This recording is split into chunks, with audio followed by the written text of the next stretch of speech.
Coming up next on the podcast, this is a fun one. Alex, Katelyn, and I break down whether or not it's ever a good idea to run a marathon on zero training. The reason why we're talking about this is there's been a series of TikToks that have been flying around lately, went super viral in the last week or so. And they're about this guy named Logan Goodspeed. Awesome name for a runner, even though he is a self-declared non-runner. In fact, he says in one of the TikToks he hasn't run in like 5 years, but he often would brag to his wife that he could do a marathon and complete a marathon on zero training. And so she wakes him up one morning and informs him that she has signed him up for the San Diego Marathon, and in 24 hours, he will have to go to the start line and prove his gloating right. What unfolds is some absolutely great content. So we talk all about that. We talk about his approach, what he did right, what he probably could have done better to help ameliorate his situation, and the pain and suffering incurred in the aftermath and in the late stages of the marathon as well. We also talk a little bit about, kind of a more like functional version of that for those of us who are everyday runners, but perhaps we want to do a marathon on less than ideal training, or we want to jump into a race and pace a friend, how to approach that as well. Also, check out our YouTube channel. We just put out a deep dive explainer on the rather surprising new Boston Marathon qualification policy, which restricts or punishes severe net downhill courses, starting with the 2027 edition of the Boston Marathon. We get into the nitty-gritty of it, what it's all about, our thoughts on it, whether we think it's fair or not, and which races will be affected. Also, be sure to keep an eye on all of our channels next week, as we are going to be reporting live from Paris, covering Nike's Breaking 4, which is this extraordinary project where Nike partnered with the runner Faith Kipyegon, and she's going to try to become the first woman in history to break the 4-minute barrier in the mile. She's the world record holder. She is probably the most talented track runner alive right now, and she's going to throw all of Nike's technology at it, as well as some superlative training, and see if she can take almost 8 seconds off of her world record to see if she can get under that 4-minute barrier. It's going to be super exciting. Alex, Jesse, and I are going to be there covering it, and we're going to cover it from a ton of different angles. So make sure you subscribe to our Instagram as well as our YouTube channel, where we're going to be putting out content pretty much immediately after it happens on those channels. And we're going to do a preview pod next week. I think it's going to come out next Wednesday. Going to be bleary-eyed, jet-lagged, but podcasting when we hit the ground in Paris. So keep an eye on the feed for that on Wednesday. We'll do a preview pod. We'll get deep into the weeds on it and what we're seeing in Paris. And then immediately after Breaking 4, we'll do an instant reaction podcast, and we'll let you know what the experience was like. Very well might be podcasting from the bowels of the stadium in Paris where the race will be run. So keep an eye on our feeds for that. All right, before we get into this week's podcast, here's Katelyn talking about this week's sponsor, Heatstroke. Ladies, ever feel like your running shoes just don't get you? That's because most models are designed for men. But Heatstroke is changing that. A running shoe brand built from the ground up by women for women. Every detail is tailored for the female foot and biomechanics. Like a lower heel collar to reduce ankle rubbing, a snug instep that hugs the midfoot just right, and a customizable insole system for that perfect fit. Heatstroke shoes actually feel like they were made for you because they were. Before launching their first shoe, the team ran a 6-week study with 60 women of all ages.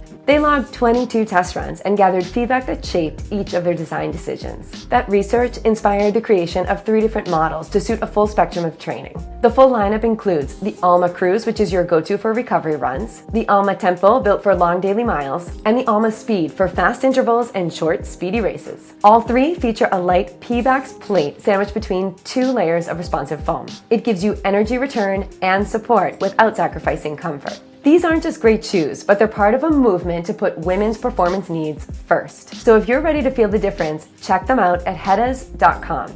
That's HETTAS.com, and experience a shoe that finally fits. This is your 24-hour notice that you're doing the San Diego Rock and Roll Marathon. I need to go to REI. Are you excited? I'm excited. Are you surprised? You're not acting surprised. You broke up 4 seconds. Oh my God, really? Yep. 24 hours? What time is it? 6:15. That's the worst part. We have to pick up your bib today. What? You're gonna need pasties. Yeah, I know. That's why I need 24 hours. I need to go to Goo. I need to buy pasta. And I need to get something I can run in.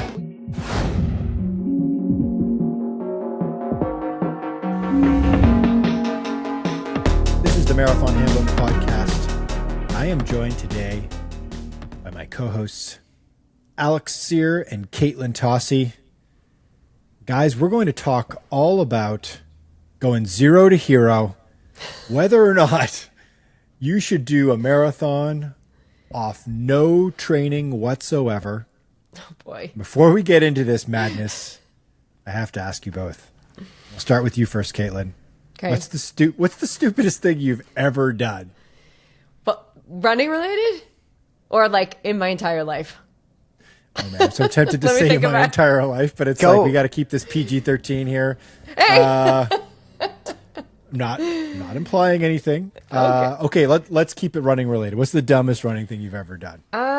Okay. Yeah, dumbest thing. Because I think dumbest thing ends up being dangerous. So ran my first 100-mile race. Yeah, ran my first 100-mile race, got back from it, had a great race, amazing time.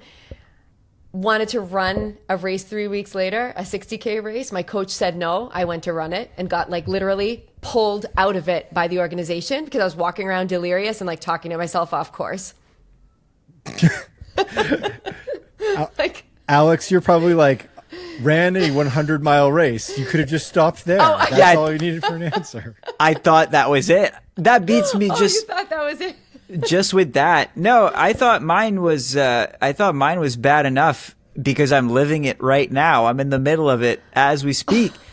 So the dumbest running thing I think I've ever done was sign up for the Canadian 10,000 meter championships on the track and prep for this race by also racing another 10K 3 days before on Saturday. That's up there. Yeah. That's a bad idea. Yeah. The thing about running on the track is you're so exposed. It's this little 400-meter track where everyone's watching as you're falling apart. Yes. Michael, have to can you come out for top that us? Can you top us? Yeah, I've done a bunch of stupid things in running. And you know what it is? It's if you work in the industry long enough, you're going to find yourself doing crazy shit because you're going to be asked to come to do events, to have an experience, to run an ultra on very little training, for example. That's right. Hong Kong. Yeah, the Hong Kong misadventure. We've got a video forthcoming about that, which should be entertaining for our audience, if nothing else, and humiliating for me. But I would say actually the dumbest thing I've ever done and the most peril I put myself in running was I decided in 2013 I wanted to qualify for the 2014 Boston Marathon. I didn't have a qualification time, so I just grabbed a race in the middle of the summer. Big mistake to run a marathon in the middle of the summer. Yep. Start temperature was about 90 degrees Fahrenheit. Humidity was about 98%. Full sun, no cloud cover. And it was an ultra with a marathon kind of baked into it as a bit of an afterthought. And Katelyn, as you know, as a seasoned veteran of the ultra scene, you know that the aid stations in ultras are a little different than they are in marathons. There aren't like these tons of volunteers out handing out cups, making sure that you're running your fastest time. There's like self-sufficient. It's self-sufficient. it's self-sufficient. So there's like tables off to the side with some water, but no cups. So like I find myself in the second half of this race completely and totally delirious. I am falling apart. I look like I jumped in the ocean. I'm completely covered in sweat.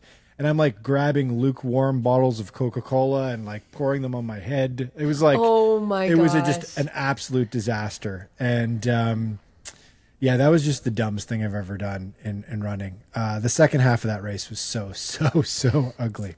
You know when you're dumping sugary substances all over you because you think that's going to cool you off.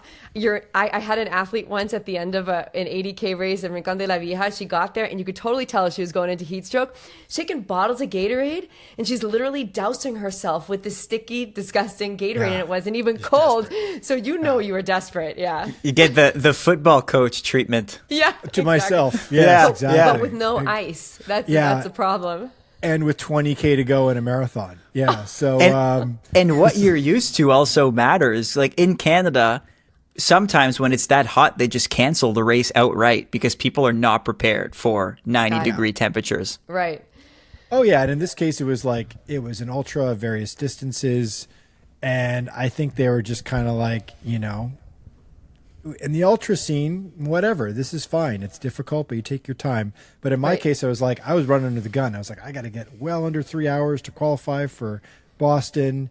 And I had not trained very much, so I got myself in trouble. So the reason why we're talking about this today, and as you heard off the top with the clip that we played, that has gone viral in the last week or so, it's a TikTok that is sort of flown around the internet, is so a California resident by the name of Logan Goodspeed, which, by the way, just an elite name for someone who's going to run a marathon. He was signed up by his wife, Maisie Todd, for the San Diego Rock and Roll Marathon with 24 hours notice. So she wakes him up in this clip and she's like, guess what, asshole? You've been bragging about how you could do a marathon off of no training and 24 hours notice. Surprise, you're doing the marathon. Good luck to you, sir. So we thought this would be a fun topic to unpack as three seasoned veterans of distance running. And I imagine, I'll just survey the rest of you here, I imagine that neither of you are keen on running a marathon on zero training or recommending to others to run a marathon on zero training. Absolutely. I think that would be a very bad hat to put on for Coach Katelyn. No, absolutely not. No. Yeah, well, stuntman Alex almost did that for the Marathon Handbook channel in the early days of our YouTube revamp. Do you remember that, Michael? We talked about this. This almost became a video. I was chronically injured already, so we figured that it wouldn't really matter. And we were going to do... Well, the premise was that how fast it was a shoe. I'm not going to name the shoe, but it was how fast can I run a marathon off no training with this shoe? I did not know about this. Yeah, because it never saw the light of day. It never even, saw the draft sheet. I'm so happy it didn't happen. It's still potential content. It's still on the table because Alex has still not run a marathon. So I think this is what the people want, Alex. Let's put a poll. Let's put a vote in the comments. If you think Alex should run the marathon on no training, if any brand wants to sponsor him and give him the shoes, go for it. Let's see what happens. I am asking for a lot of money in this case. So that begs the question: do either of you know of anybody who's ever kind of done the zero to hero, like couch to marathon? Let's say couch to marathon in one season. I think 24 hours is very extreme. I've had a couple people come to me and want to try the couch to a marathon in one season. And I really do give a lot of information beforehand saying that one, this isn't a good idea. I would rather take a year, like all of that stuff. But if someone has decided to do it, I would like to try to get them there safely. So anyway, we can get into the training and all that kind of stuff later. But I have had people approach me and do it. But I think that they would have been happier if they had taken the year.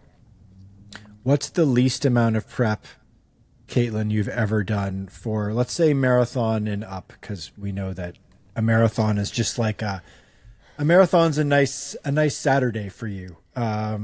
What's the least amount of prep you've done? Can I actually, let's see, can I say another stupid thing that I've done with running that has to do with little prep? You absolutely can. We love stupid things. So I think this is why I became a running coach, actually. I don't know if you guys know this, but way back when, it's been over a decade now, when I started trail running, in one calendar year, I ran my first 21 Trail K, 42 Trail K, 50, 80, 100, and then I did a stage race of 230K. Yes. That is one of the dumbest, and I literally believe that is the reason that I became a running coach, so no one else does these terrible things. Luckily, knock on wood, nothing bad happened to me. I don't know how, but I still knew in the back of my head that this was a bad idea. And then right after that 1 year, ran 100 miles. So there you go. This is the absolute, that's not the way to do it. So I would say all of those races did not have enough prep. I mean, I think that that's actually really common. I mean, what you described is insane and completely uncommon because that is so much running. And so those distances are so long to start off with in the first year of your running journey. But I think back to my early days of getting really into running as an adult and road running in particular. You just want to do as much as possible and you're super excited about it. And Alex, Alex is our resident elite here. Yes. And I know you would never approach running in such a foolhardy manner, but you must feel a little bit of that when you've run a really great race and you've had a lot of fun doing it. And it's a relatively new distance to you and it's a big challenge and you conquer it. There's kind of a desire to reload and do it again, right? No, I'm kidding. Yeah, it's true. Not at all. You clowns. Yeah, no, I'm living it right now, going through a half marathon season and then immediately becoming curious about the marathon. That's the extent of it. I think in college, the challenges that we gave ourselves just became weirder and weirder in the off season. There was there's the beer mile. That's the classic one. And if anyone isn't familiar, because I think it hit its heyday maybe 4 or 5 years ago. You drink a beer, you run a lap of a 400 meter track, and then you repeat that 4 times as fast as you can. Brutal. My personal best, if you're curious, is 13 and a half minutes, which stood as That's really bad. Moderate to poor inside of the men's and the women's varsity cross country teams at St. FX at my old university. Then there was this other challenge that I never did. I never had the chance to try. It's called the 24-24-24. Have you heard of that? I don't know what that is. This sounds like a lot of beer and a lot of time, or not a lot of time. That's it. It's 24 miles and 24 beers in 24 hours. And if you feel hardcore, you can also add 24 donuts. And the way you slice it up is up to you. You can do all the miles at once and then drink, or you can intersperse them. I have a friend who tried doing one of each every hour, didn't complete it. I think the best strategy has been you gotta backlog your miles, or you gotta log your miles at first and then eat. So because in college the races or the distances are always the same, so you find new ways to challenge yourself, and then they come in these weird little challenges. And so what we're touching on here is sort of not dissimilar to what Mr. Goodspeed experienced in throwing himself into a marathon with 24 hours notice, which is just trying something crazy and seeing what happens, right? Mm-hmm. Taking the risk. And I think I'm actually, you guys are going to be surprised by this, because I know I tend to play the old grumpy curmudgeon of the pod. And I'm a purist and I'm a deep believer in the the church of the marathon. And I bow before the sacred ultra of the 26.2.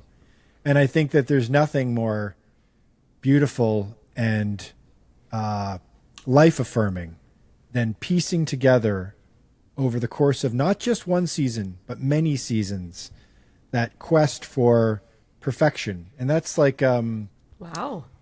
It's follow This is me here, deep. guys. This is deep. Okay. Can we?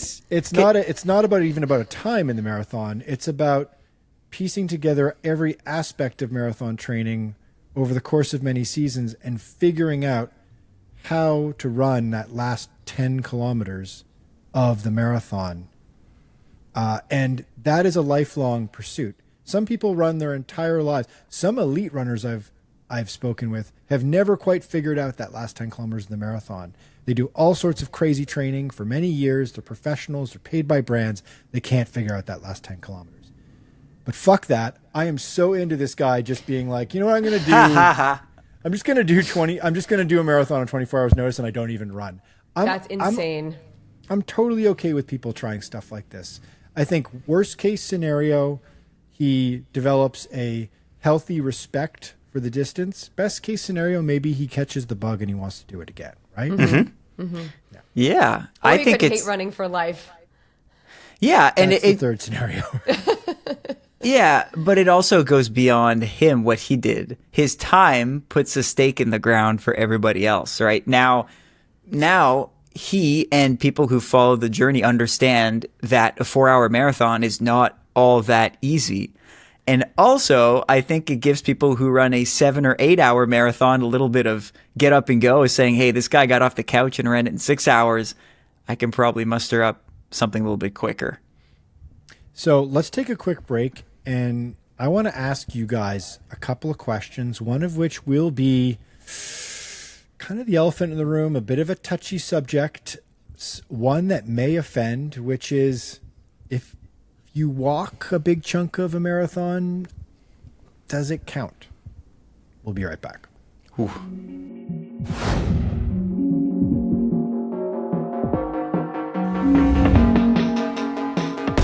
All right, and we're back.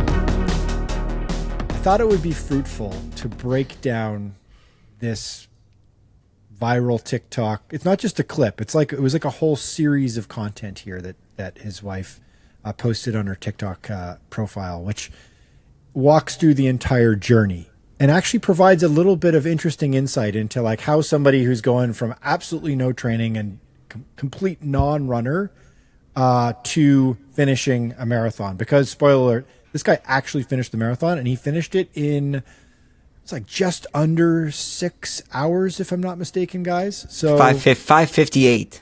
Yeah. So, you know, that's not, he was definitely not the slowest person out there on course. Mm-hmm. Although there's a lot of video of him walking, and we'll get into that in a second. We shall discuss that in a second. But first, let's break down, and I think this would be illustrative for somebody who, say, this would be none of our regular listeners, of course, and viewers, but say if you've got a friend who's thinking about doing a marathon on very little notice and they don't run or they run very little, this would be kind of the blueprint, I think, for how to get through it successfully. And we'll share our approaches here and also some of the dangers of what you're doing here. So this guy, Logan Goodspeed, he gets notice from his wife at 6 o'clock in the morning the day before. She signed him up. And so he immediately is like, I need to go to REI, which is great, which means that he doesn't even have shoes. Turns out he actually went to a thrift store and bought a used pair of shoes that do not look like they were running shoes. They were the Adidas, what were they called? The Adidas Climacool Bounce. Never heard of them before. They look like ball shoes. I have no idea. So that's probably mistake number one, right? It's move number one is have a good pair of running shoes, right? Right. Mr. Sear, you're our shoe expert here. What's like, okay, say your partner Alexis, your fiance, signs you up for a marathon this weekend. I hope she does this. Me too. And you get peer pressured by the rest of us into doing it. what's the go-to shoe you're going to wear? Well, first of all, that would never happen because I think Alexis actually wants me to run less. However, the go-to shoe would be I've outed my favorite shoe. It's the Puma Fastar Nitro Elite 3, which is the fastest shoe in the world as far as I'm concerned. That'd be my go-to shoe. For everybody else, I would say get a pair of like Asics Metaspeed Parises. They're very fast. They're a little bit more comfortable. Or like even a Brooks Hyperion Elite 5, which is not the fastest shoe in the world, but it's nice and comfy. It's a good beginner super shoe. But more generally, I want to dispel this one thing. There used to be this thing where you had to break your shoes in before racing. Oh, yeah, right. And while I think that's still good to get to know the feeling of a shoe, especially given that it's your first time wearing it, shoes don't need breaking in anymore. Right. They are good and sophisticated enough. You can do what this guy did and buy a pair of shoes and then race in it the next day. Just make it not be the Boost. What'd you call them? The Adidas? The Adidas Climacool Bounce. But they were broken in for him because they were used. Because they were secondhand. Yeah, maybe don't go to a secondhand store either. But like put the money into, like, a good pair of shoes will likely cost you close to $160 or even $200. And if you're buying a pair of super shoes, probably a little bit more than that. But you're not I don't think I would recommend like somebody who has never run before, who is. No. I'd put them in glycerins. Yeah, just put them in like a really comfortable everyday running shoe, right? Just a day-to-day easy trainer, nice cush. We talking just one race? Yeah, just because it's the day before. See, that's a bit controversial. Okay, sure. Yeah, sure. Yeah, okay. So I see your thinking here. Yeah, see, a Brooks glycerin is more comfortable, and it will ensure that. Well, I shouldn't say ensure, but it would be more likely that you wouldn't develop an injury for even if you wore them for just one day. Super shoes are more aggressive. They're less made for comfort. But the super shoes of today are made, in my opinion, with enough support to support a beginner. But the key thing is, if you're buying running shoes for the first time, you're not buying a pair of shoes just for a race. You're not good speeding it. So if you're going to buy just one pair of shoes and you're buying them for training, then absolutely a Brooks Glycerin 22, an Asics Nimbus 27, the Nike Pegasus 41 if you've enjoyed Nikes in the past. Yes, those are far safer. But you're buying a pair of shoes for a race, you can dabble in the carbon plates. You're only going to wear them for that one marathon. I love it. Just put the trampolines on your feet for your one shot out of the cannon. Yes. Okay, so in the rest of the prep video, he gets a little running backpack to carry a smorgasbord of snacks, and he leans pretty heavily on, I believe it was like goo salted watermelon flavor. Okay. Because I think his sister is a marathon runner and recommended that he go with those. I think that's actually a pro move because he had a whole whackload of them. And that's probably a good idea if you're going to be running in around like 6-ish hours. You're going to be out on your feet for a long time. It's like you almost like bring a lunch, right? Right. Peanut butter sandwich. The salted ones are a good idea because they'll help you with your electrolyte situation in a much bigger way, right?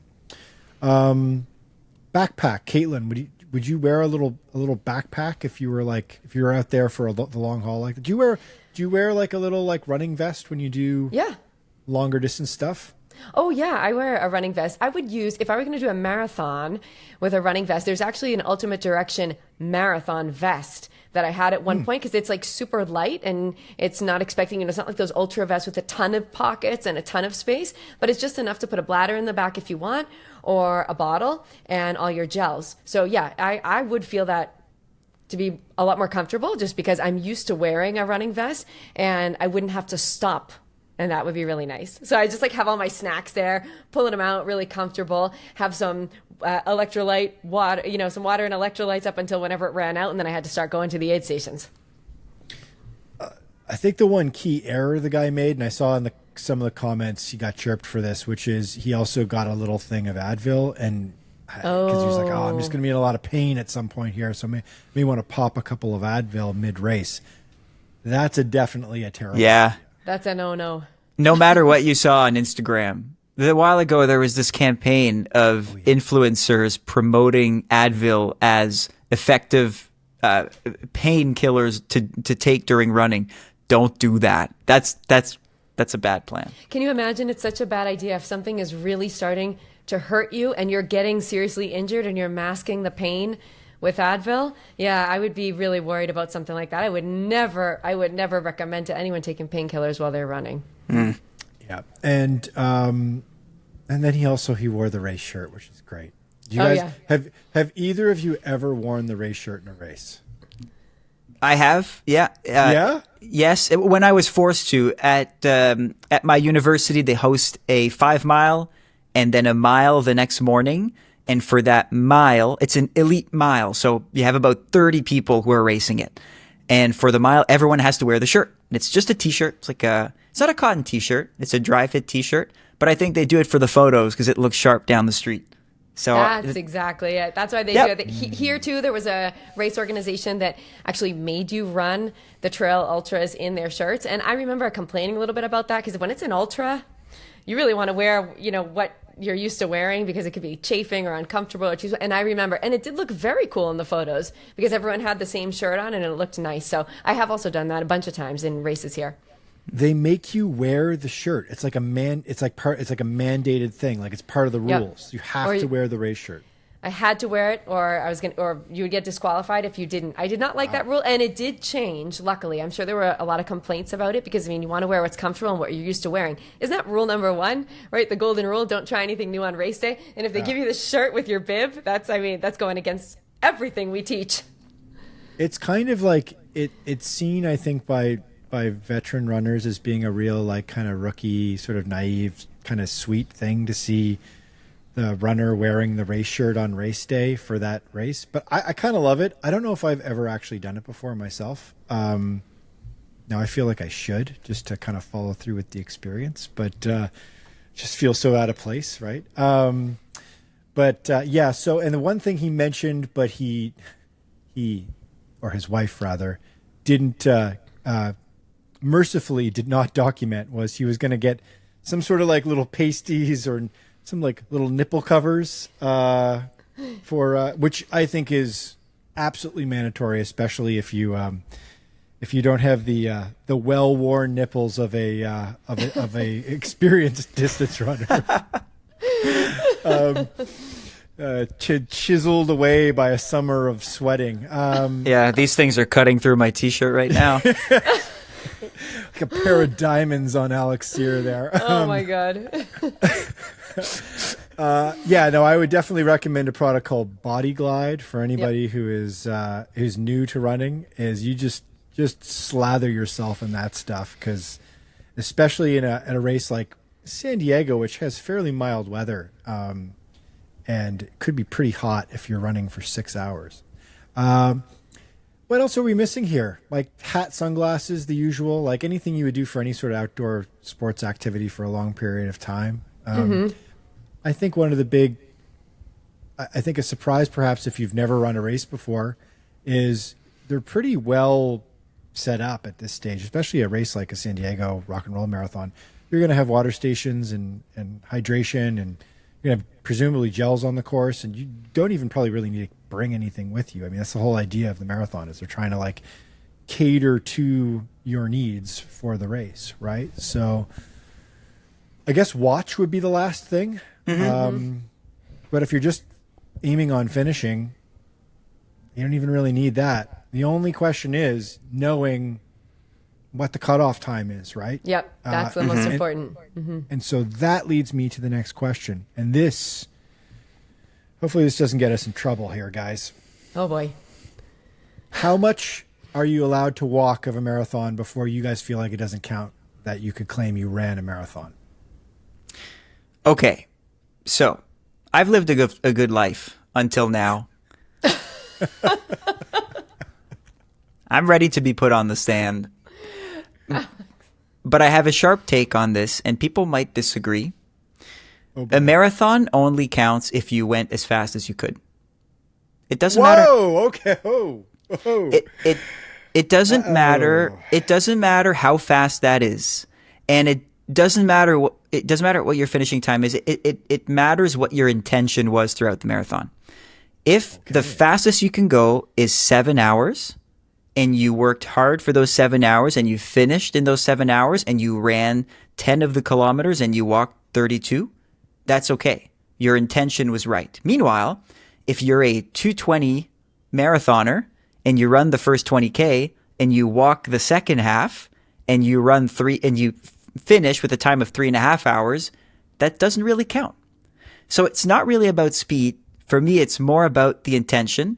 Keep in mind, I haven't done a marathon, so you can disagree and say I haven't even been there, but I think it's the same with every single race. If your intention is not to go there and try and challenge yourself, you're not doing the thing. You might be pacing a friend. That's cool. That's cool. But you're also not going to count that as your best marathon time. You know that. You know that internally. You're doing something different, and that's okay. I see what you're saying here, and in a weird, abstract, philosophical way, what the impetus for this podcast, Mr. Goodspeed, and his marathon out of nowhere with 24 hours notice, what he did was effectively falls under the umbrella of what it is you're describing, right? Mm-hmm. He went out and tried his hardest and did his best and probably completed it in the quickest amount of time he could throw at it on the day. So he falls into proper marathoner category for you. However, I've run a bunch of marathons where I was asked by the race organizers to run it for the experience so that I could write about it. Or I was running with a friend who I was pacing, as you mentioned, the pacing duties scenario. And you say that doesn't count. That should not go on my marathon resume. I think if you are an actual marathoner, you'll eventually run faster than that because you'll have another go at it when your intentions are a bit more true to the sport. I don't frown up, like I've done those races too, like as a media member, running with a friend. There's nothing wrong with that. But if your intention is just to be there and participate, it doesn't align with, I think, the goal of being a marathoner, in my view. To be a marathoner, there has to be an element of challenging yourself physically. And again, it's not about your finishing time. It's about the effort that you want to put into it. Tocci. I'm processing. I'm processing. And the thing is that I understand where Alex is coming from, especially Alex, because you are very competitive. And I also like to run most of my runs at my max potential. But I will say I do also run for fun sometimes. And so the thing is, I think everyone has a different goal. And I think that, yeah, you can push yourself and you can try your hardest. But I think that also people are out there just trying to have a good time. And they're not going to be maybe pushing at a marathon pace effort all the time because people just want to go out. They want to have a good time. They want to go with their friends, or they just want to enjoy the experience. And so I would say, you're training for the marathon. Your goal is your goal. If it's a time goal or if it's just going out to have fun, you finish the marathon, you're a marathoner. I've trained a bunch of people with the Jeff Galloway method, the walk-run method. So if you're walk running a marathon and, you need to walk a bunch of the marathon, like you said, you're putting in the effort, you're doing it at your own pace. So yeah, I mean, how you finish the marathon, you finish the marathon. And, I think that that's a great accomplishment, but I do feel that you don't always have to run like your absolute hardest effort to be. So I guess I disagree with Alex a little bit there, but I see where you're coming from about being that competitive self. But let me challenge you. Those people that you mentioned that do the run walk, did they try hard? Oh, no, absolutely. Yeah, they did try hard. I guess I was more referring to myself sometimes when I go into a race and I decide if this race is going to be, I'm going to push myself to the max, or I'm just going to really have a good time. And that's hard for me because I'm very competitive. But sometimes I will go into a race and be like, okay, no, I'm just going to run this one and have just a really good time and run for fun. So yeah, I don't know. I guess my races, I don't know, don't count in your eyes, Alex. No. It's not that. Hey, everybody, it's be nice. when you think of yourself as a marathoner, I would guess that you don't think of those races where you ran for fun. I certainly don't. When I think of myself as a runner, I think of the races where I pushed myself. And again, it's not about time. You can be a run walker and also a marathoner in my eyes. Absolutely. If your intention was to challenge yourself, you started, you finished, it was hard, you tried to push a boundary, you're a marathoner. Yeah. That's how it is in my eyes. If you, and I'd say this, if you, Katelyn, had done several marathons at a very easy pace for you, and you had never ever pushed yourself in any marathon, I would say you're not yet a marathoner. I'd say you need to try it. You need to try challenging yourself. And then you are. But again, like, I want to underline, because I already see the comments, it's not about finishing speed. It's about intent. It's about the intent to challenge yourself. My whole argument is predicated on that. 2 hours, 7 hours, I do not care. If you're in it to challenge, walking, running, I don't really care. If you're in it to challenge yourself, you count. I think a marathon is always challenging, isn't it, Michael? It's always so challenging. Absolutely. I mean, and in some ways, the more time you spend out there on your feet, the more, the harder it gets. Absolutely, and totally exponentially tougher it gets, right? Right. It's just a math equation of, like, fueling this corpse I'm dragging around for more hours takes more energy, right? So it's like, it's no simple task to do a marathon, say, in 40% more time than you could possibly run it in, right? Like, so if I run a marathon in 2:40 something, and then I go out and I do a marathon for fun in 3.5 hours, that 3.5 hour journey is still going to be really, really tough, especially that last half an hour or so. So, yeah, I can see it both ways. I see why people enter races and go through the experience of running a marathon and don't really think about, am I at the bleeding edge of what I can accomplish for 26.2 miles throughout this entire event, throughout this entire race. They don't see it as a race. And a race is a complicated word. I think it's a word that is a bit of a misnomer for some, where they think race, it means it's like a race against other people, this competition for place. It can mean that, but I see a race personally as the guy who's like, listen, am I even going to crack the top 1,000 at the Chicago Marathon? I don't think so. Maybe, but I'm not cracking the top 100. That's for sure. Not anymore. But I don't approach it in that way. I approach it as, like Alex is describing, a challenge against myself. And that is, I think, a beautiful and pure way to approach marathon running in particular, because it is this complex challenge. I believe it's a physical and a philosophical challenge, an emotional challenge as well. However, I also get why people want to do it for the experience. I get totally. Yeah. I think maybe this is where we're all aligned here. I hope that if you're entering into the world of the marathon or the world of distance running and running events, is that maybe at some point you think to yourself, like, I love the experience. I love how it feels. I love the process of race day.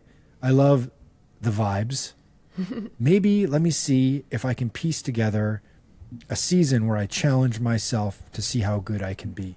And I think then you get both, right? Because I think all three of us, we get both. So at least I used to get both the physical challenge and the enjoyment of the experience. Yeah, running in a vacuum is no fun. You need the community around you. It's like basketball. Okay, there's basketball and there's horse. You guys know horse, the game of horse? Sure. Yes. Some people call it pig. Doesn't really matter. There's basketball and there's horse. If you're playing basketball, you're not going to tell the people who play horse that they're doing it wrong or whatever. You want to play horse, play horse. You want to participate in a race and not try as hard as you can, do that. There's room for everyone. That's not the issue. But there's a proper way to play basketball. And in my view, there's a proper way to do marathoning. And you don't always have to do it the proper way, but there is a proper way of doing it. And that's by trying, by pushing yourself. And so, quick snapshot here before we take a break. and talk about the many dangers of just doing a marathon out of the blue. I think for both for runners and certainly for non-runners. Quick snapshot here. Looking at the majors. Boston has got a 6-hour official cutoff. So in theory, Mr. Goodspeed could have finished the Boston Marathon and got that Boston Marathon medal because he ran, 5:58, was it? Mm-hmm. Yep. New York, much more generous. 8.5 hour course limit. Chicago 6.5. London is 8. And Berlin is 6.25. Very precise, very German. Mm-hmm. For German. And that puts us in the ballpark of like anywhere between, with Boston and the 6-hour cutoff, a 13:44 mile pace, all the way up to New York, which is the most generous at 8.5 hour course cutoff, is a 19:27 minute mile. So like you theoretically could like pretty much walk the New York City Marathon, I think, more or less. Yeah, I was looking up some average walk paces just to get an idea, and it's a kind of a very leisurely walk. You might not get through it because that would be like maybe a 20-minute mile walk, but anything brisk could be between like 15-minute mile, so you have enough time. And then if you're power walking it and really pushing through, it could even be a bit faster, right? Like in the 11 to 13 minute per mile range, like with a really, really swift power walk. So yeah, I think that if you do, push the walk a little bit, you'd be able to walk a bunch of these marathons and make it within the cutoff time. Yeah. You guys, fast walker or slow walker? I am constantly getting scolded by everyone around me to slow down. It's definitely my mom's fault. She was always walking so fast ahead of us and yelling for my brother and I to keep up. So I know I got the fast walk from my mom. I've seen this. Katelyn's psyche here. I've seen this in action. Now I remember you zipping through the TRE floor, the conference center, where I couldn't really keep up. I had to corner you in like cut corners to keep up to where you were going. No, that's because I was like, Alex, we have to be there in 3 minutes. Do you want a cup of coffee? Can I carry your bag for you? What else would you like, Alex? That worked actually very well. And I'm a slow walker, so that's the difference. My parents walk every morning, and they do 15-minute miles. And when I'm home on Prince Edward Island, Canada, I'll walk with them sometimes in the morning, and they're hauling ass, man. Like I'm trying to keep up with them. It's like an uncomfortable walk pace. I was going to say getting dropped by his senior citizen parents, and then I realized that like Alex's parents are your age. Our age. So, yeah. A 15-minute mile pace for a walk's pretty good. Yeah. No, I am a total. You guys are not going to be surprised. I'm a total lollygagger. I like to stroll. I'm a flunner. I like to like wander and look at things and think and contemplate. And my wife is a purpose-driven human who walks very quickly. And I sometimes, when I'm walking with her in the city, when we're walking together, I sometimes have to do like a little like skip run to catch up to her because I fall behind. So I've actually never seen you fast walk. Because I'm incapable of it. Yeah, no. This is maybe why I discovered running, is because I'm always late, so I have to run. All right. Let's take a break. And then we will talk about the pitfalls and real dangers of doing a marathon off of nothing, including our old friend, Uncle Rhabdo.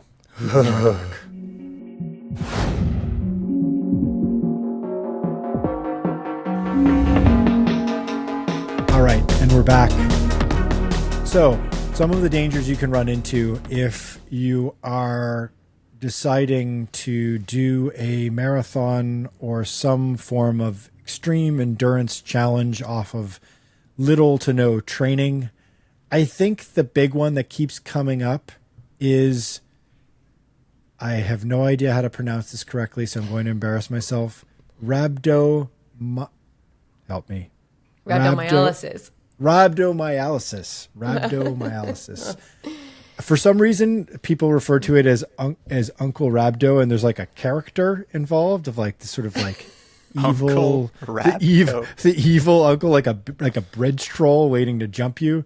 Katelyn, what is Rhabdo, and why is it a concern for someone doing a marathon out of nowhere?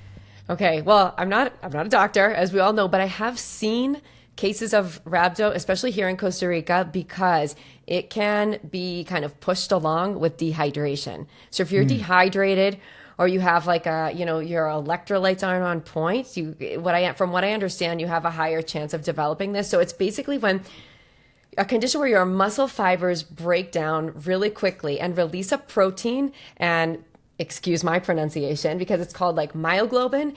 And what happens is this protein, from what I understand, gets released into the bloodstream. And so high levels of that protein can actually cause kidney damage. Okay. And so it can get grim very, very quickly. So you have to be really careful with this kind of muscle damage, and untrained muscles will go through like extreme stress during a marathon. So if your muscles aren't trained and they're not used to it, this repetitive motion and trauma can cause those muscle fiber tears, right? And can lead to this, now, I'm sure a doctor could come on and give us like a much better explanation, but that's my running coach explanation of what I've seen happen down here in Costa Rica. I've seen a bunch of cases of it, and it's scary. You've got to get into the hospital right away. What's it look like? What are the symptoms for those of us who, just so we can stay away from it?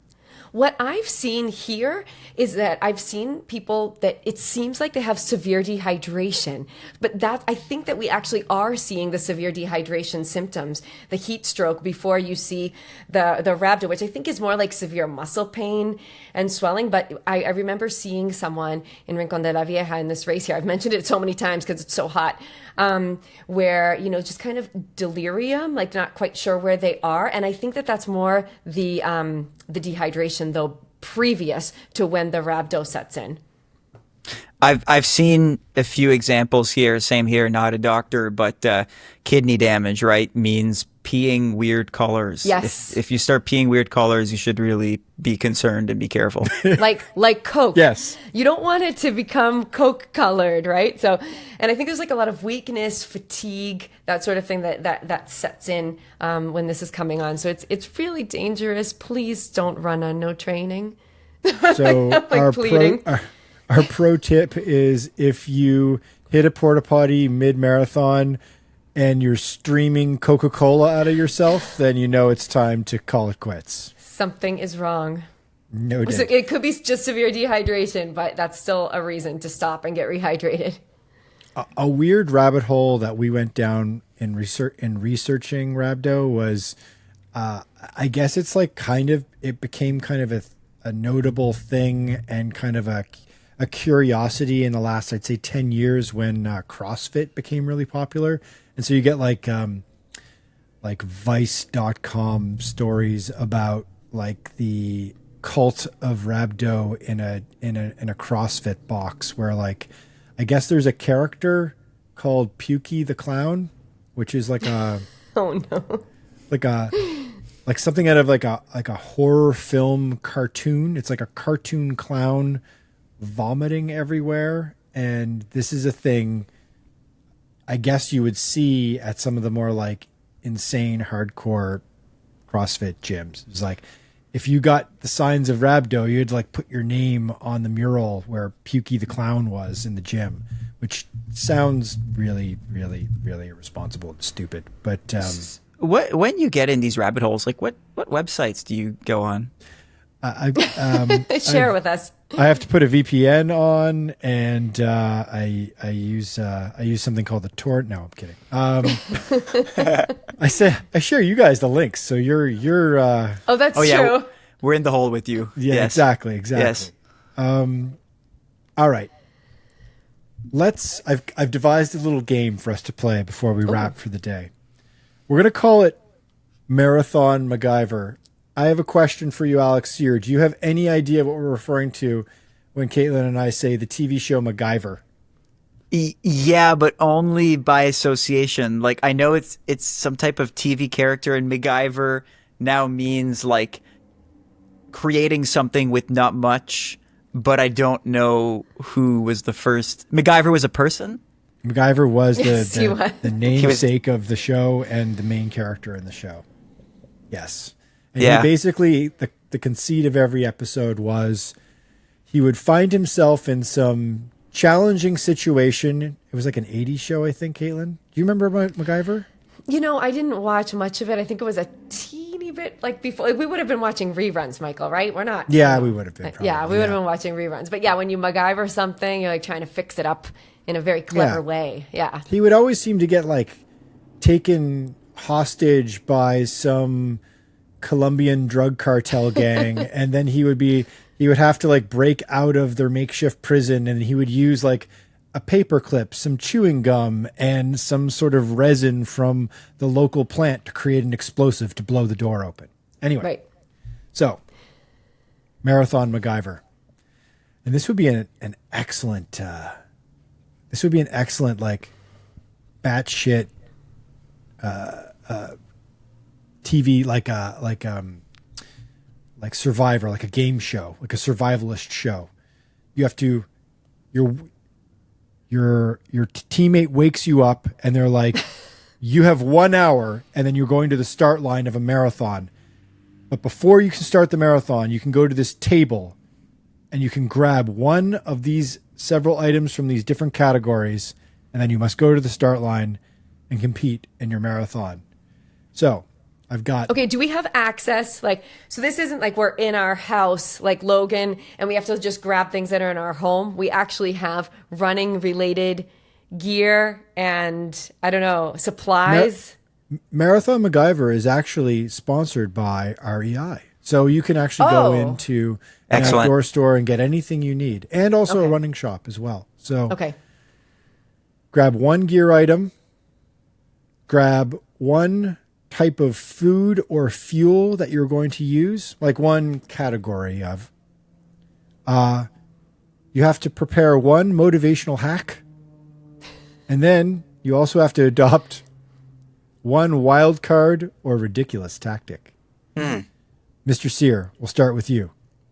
Go. Okay. My one piece of gear, the Puma's Faster Nitro Elite 3 shoe. We have underwear and stuff? Like, because that would be the base. I would rather do a barefoot run with underwear than a Puma shoed run without any clothes on. Holy shit, this is just opening a whole new, Pandora's box here. Would you rather run... So you're being forced to run a marathon on zero training, and you have an option of wearing one piece of gear, including clothing. Are you going naked with a pair of super shoes? Oh my God. Or are you going shorts and barefoot? I'm going split shorts and barefoot just to save my reputation. I might destroy my shins, but I'll at least save my dignity. No, okay, look, if we can have shorts. Okay, you're clothed. We're clothed. Okay. Okay, so I wear the Pumas, and then my fuel is Honey Bunches of Oats cereal. Oh, I love those. There's a very quick backstory. 3 years ago, I was on Family Feud Canada with my 4 cousins, and I was in the Fast Money round, and I was... Oh, yeah. Oh, God, Katelyn, you don't know this. This is so good. Okay. I must know this whole story, please. Okay. Should we give everyone a minute to pause the podcast, go to YouTube, and Google... Alex Sear, Family Feud, Canada, Honey Bunches of Bad Answers, I think is what it's called. So I'm in Fast Money. I'm running out of time. I've dissolved or devolved into just word association brain. And the question is, name something that you buy in bunches. And my monkey mind just goes, Honey Bunches of Oats. And we did not win the money. However, I did parlay that into a very minor Honey Bunches of Oats partnership where they sent me all of 5 boxes, which I quickly ate. But the good thing out of it is it kind of became my pre-race habit of having these Honey Bunches of Oats cereal. Incredible. Yeah, it's easy, like simple carbs. Okay, so it would be my Honey Bunches of Oats. Okay. What's the next one? It's motivation before a race. A motivational hack, yeah. Okay, so I've recently gotten back into rap music as motivation. I think it's because I've done a lot of races lately, and I fell back into the college mindset of things. And in college, I used to listen to a lot of Eminem because I was angsty and scared. And now that I'm 29, I'm rediscovering it. And it's more Jay-Z though. I don't know what happened. So I listened to Takeover by Jay-Z, which is like his diss of Nas, and it fires me up before every race. So I'll keep doing that. Okay. finally, my weird hack. I've also been doing this for races. I'll do it again. So I get a hydration beverage, like a Gatorade, or the one I have right now is by Momentous, and a coffee. And I drink both for an hour and a half before the race, and I hang out by the porta potties. TMI. Nice. I like that. So just before we totally walk away from the Alex on Family Feud tidbit there, Alex, that was your Family Feud performance in the Fast Money round is maybe the worst performance I've ever seen anybody have in that. And Michael, it's definitely worth watching. I'm so sorry. Yeah. Yes. No, you're not teaching me anything new. It was weird. I could go into it. It wasn't even the nerves. I misinterpreted the first question, and then my brain just went into, oh boy, I'm running out of time. Much harder than that is on the couch. I've answered these Fast Money rounds beautifully so many times from my living room. And there and then it was awful. There's almost no one there. Well, it's weird because there's almost no one there. It was just my family, Alexis, my fiance's family, a few randos. The studio's a lot smaller than you think. And then you realize that, like, you know, you can't take those answers back. You have one chance to go. And anyway, now it's like it's the talking point of every family gathering because I did Family Feud with my cousins. And it's a good memory, but it did lose us out on $10,000. And we had just closed on our mortgage at the time. So it was like, would have been nice to make a little bit cash. of extra money. Yeah, of course. Alexis in the crowd now I feel thinking, badly. Now I feel bad for you. We're still in our place. It was fine. You made for good TV, though. All right. We did. I got to see Caitlin. that. I have to see that. Yes. All right. We'll put a link in the show notes. Yeah, please. Yeah, please. Sorry.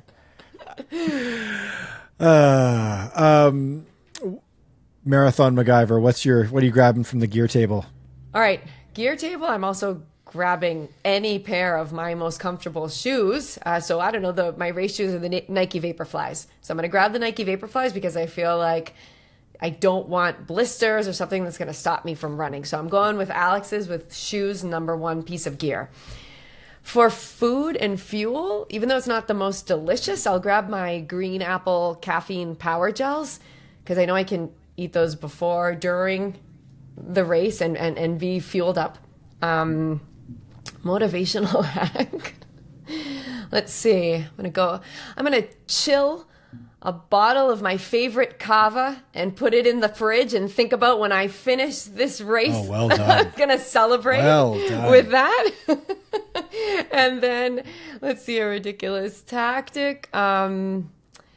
You know, this is probably very annoying for a lot of people, but when I get in a rough place, there are two things that I do. One is I'll start singing to whatever music I'm listening to a little bit. So maybe just like sing out a couple lines here and there to kind of keep me going.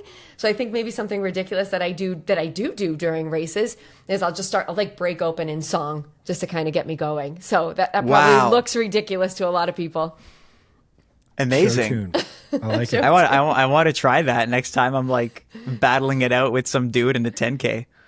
Has there ever been like a running flash mob before? I've never seen the combo of like marathon and flash mob, which is a 10-year-old trend or 15-year-old You're just trend. churning out good TV ideas. I know. I'm just Alex, you should try that. You should try that because I think it could really psych out your competition. You just start singing and then they think, wow, he's in a much better place than I am aerobically. Well, I think it depends what you sing. What are you going to... Heart racing in my skin-tight jeans, be a teenage dream tonight. That'd be good. Throw that in at like 50 minutes into... You're running like a 104 pace half marathon. You've got this like crew of tough as nails guys that are all dialed in to run the race of their lives. You're in a major, like a serious half marathon, like the NYC half or something like that. And then you just drop a Katy Perry track. Just out of I nowhere. have died every day waiting for you. Oh my God, what the hell is going on here? Okay, I got to pull this together. Okay. I think we're getting off. We're veering off. Yeah, good luck spinning that one, Michael. Yep. Okay, so I run into REI, and the first thing, well, REI is probably not going to have this shoe. I run into my favorite independent retailer, and a running retailer, and I grab a pair. This is an odd one. This is not a shoe I would normally wear, but in this desperate times call for desperate measures, I think the perfect shoe for this, Brooks Glycerin Max. Nice. Nice. Yeah. Love it more and more. Very comfortable, very bouncy. You're going to feel like you got superpowers, at least in the first couple miles before you completely go to shit. So Brooks Glycerin Max.